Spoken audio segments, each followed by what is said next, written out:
Alors, bienvenue à Cher YouTuber, la chaîne qui donne des conseils et des encouragements. Utilisez Dieu comme guichette automatique et ou génie. Oui, je sais que depuis que nous sommes petits, nous avons entendu dire qu'il est notre Seigneur, qu'il est notre ultime espoir. Par conséquent, chaque fois que nous sommes dans le besoin, la majorité d'entre nous invoquons Dieu. Dieu veut que nous l'invoquions. Que vous soyez chrétien ou non, il veut que nous soyons le meilleur de nous-mêmes, quoi il arrive.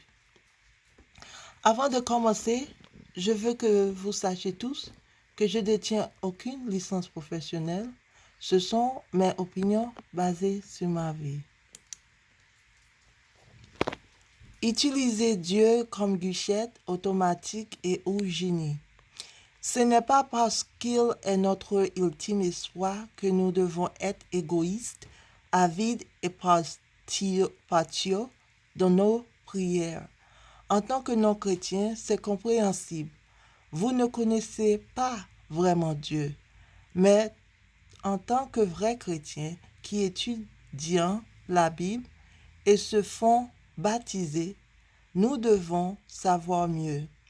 Ce sujet aborde certaines de mes vidéos précédentes, telles que Vivre dans le déni, Messages conflictuels, etc.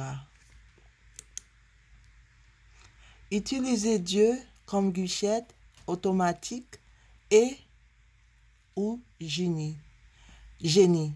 Nous avons une relation conditionnelle avec Dieu.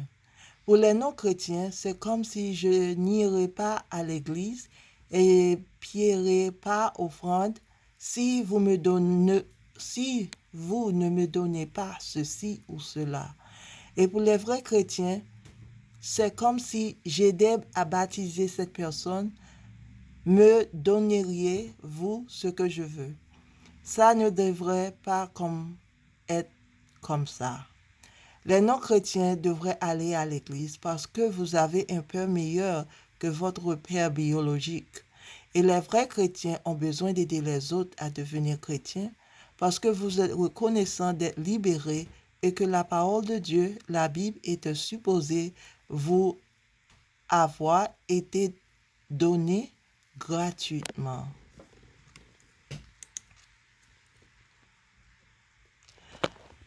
Utilisez Dieu comme guichette automatique et ou génie. Dieu a dit dans la Bible d'avoir un cœur de contentement. 1 Timothée 6, versets 6 à 12.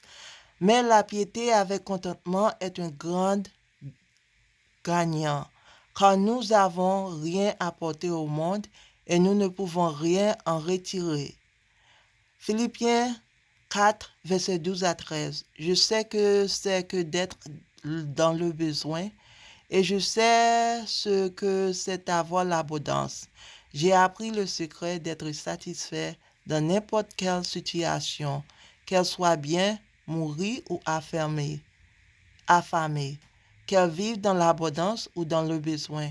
Je peux faire tout cela grâce à lui qui me donne la force. Merci pour votre visite. N'oubliez pas d'aimer ou de ne pas aimer, de commenter et de vous abonner si vous le souhaitez. Paix, amour vous tous.